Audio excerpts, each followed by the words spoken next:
Is everyone celebrating alright? She said impatiently. You'd think they'd be a bit more careful, but no, even the muggles have noticed something going on. It was on their news. I heard it. Flocks of owls, shooting stars. Well, they're not completely stupid. They were bound to notice something. Shooting stars down in Kent. I'll bet that was the Dallas Dickle. He never had much sense. You can't blame them, said Dumbledore gently. We've had precious little to celebrate for 11 years. I know that, said Professor McGonagall irritably, but that's no reason to lose our heads. People are being downright careless, out in the streets in broad daylight, not even dressed in Muggle clothes, swapping rumors. She threw a sharp sideway glance at Dumbledore, here, hoping he would tell her something, but he didn't, so she went on. A fine thing it would be if on the very day you know who seems to have disappeared at last, the Muggles found out about us. I suppose he really has gone, Dumbledore. It certainly seems so, said Dumbledore. We have much to be thankful for. Would you care for a lemon drop? Oh, what? A lemon drop. They're a kind of Muggle sweet I'm rather fond of.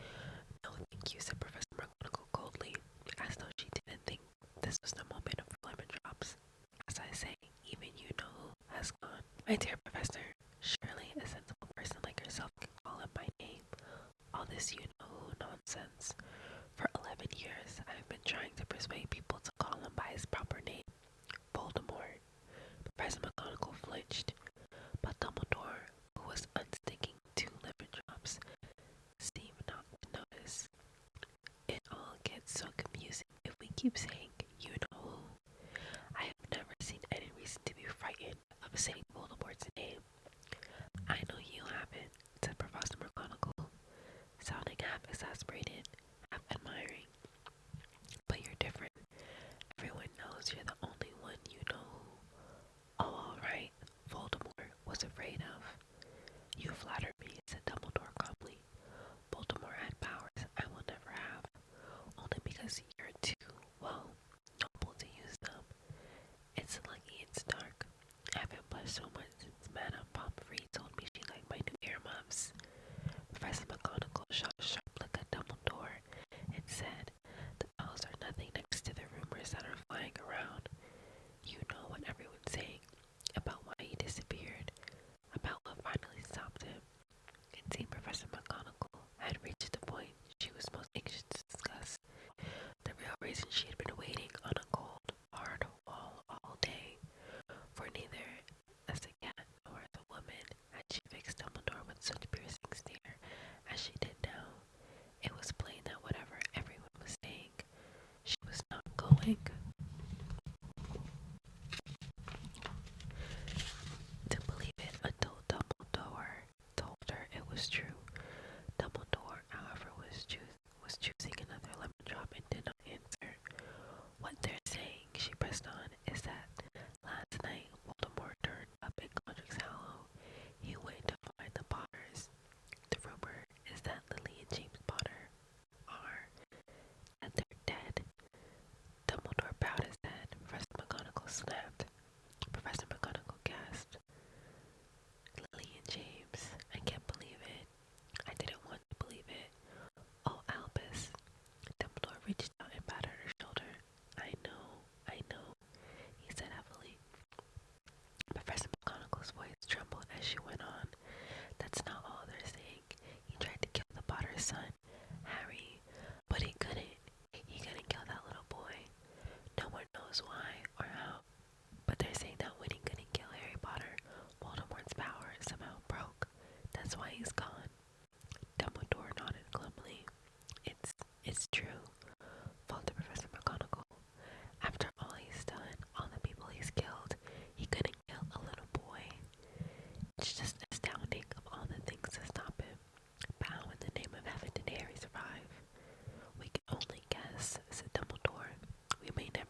his mother all the way up the street, screaming for sweets. Harry Potter, come and live here. It's best for him, said Dumbledore firmly. His aunt and uncle will be able to explain everything to him once he's older. I've written them a letter. A letter? Repeated Professor McGonagall, faintly, sitting back down on the wall. Really, Dumbledore? You think you can explain all this in a letter? These people will never understand him. He'll be famous, a legend. I wouldn't be surprised if today was known as Harry Potter Day in the future. There will be books written about Harry. Every child in our world will know his name. Exactly, said Dumbledore, looking very seriously over the top of his half-moon glasses. It would be enough to turn any boy's head. Famous before he can walk and talk. Famous for something he won't even remember. Can't you see how much better off he'll be growing up, away from all that until he's ready to take it in? Professor McGonagall opened her mouth, changed her mind, swallowed and said, yes, you're right, of course. But how is the boy getting here, Dumbledore? She eyed his cloak suddenly, as though she thought he might be hiding Harry underneath it. Hagrid's bringing him. You think it wise to trust Hagrid with something as important as this? I would trust Hagrid with my life, said Dumbledore. I'm not saying his heart isn't in the right place, said Professor McGonagall grudgingly, but you can't pretend he's not careless. He does tend to. What was that? A low rumbling sound had broken the silence around them. It grew steadily louder as they looked up and down the street for some sign of a headlight. It swelled to a roar as they both looked up at the sky. A huge motorcycle fell out of the air and landed on the road in front of them. If the motorcycle was huge, it was nothing to the man sitting astride it. He was almost twice as tall as a normal man, and at least 5 times as wide. He looked simply too big to be allowed, and so wild. Long tangles of bushy black hair, and his beard hid most of his face. He had hands the size of trash can lids, and his feet in their leather boots were like baby dolphins. In his vast muscular arms, he was holding a bundle of blankets. Hagrid, said Dumbledore, sounding relief. At last. And where did you get the motorcycle? Borrowed it, Professor Dumbledore, sir, said the giant, climbing carefully off the motorcycle as he spoke. Young Sirius Black lent it to me. I've got him, sir.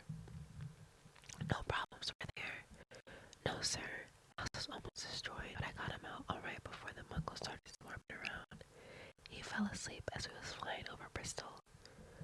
Dumbledore and Professor McGonagall bent forward over the bundle of blankets. Inside, just visible, was the baby boy, fast asleep under a tuft of jet black hair over his forehead. They could see a curiously shaped cut, like a bolt of lightning.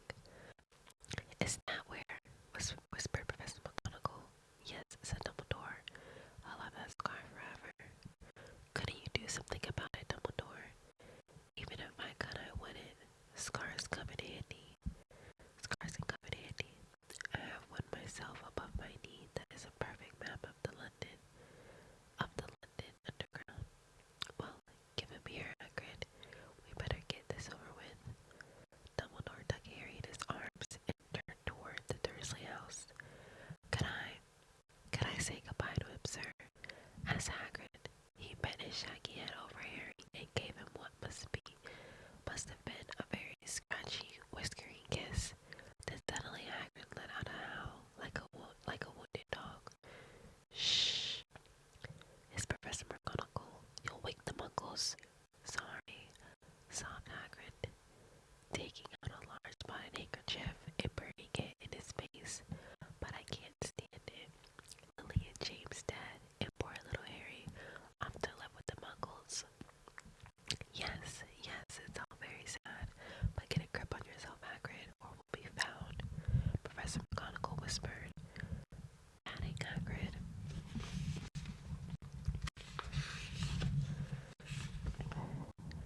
Gingerly on the arm as Dumbledore stepped over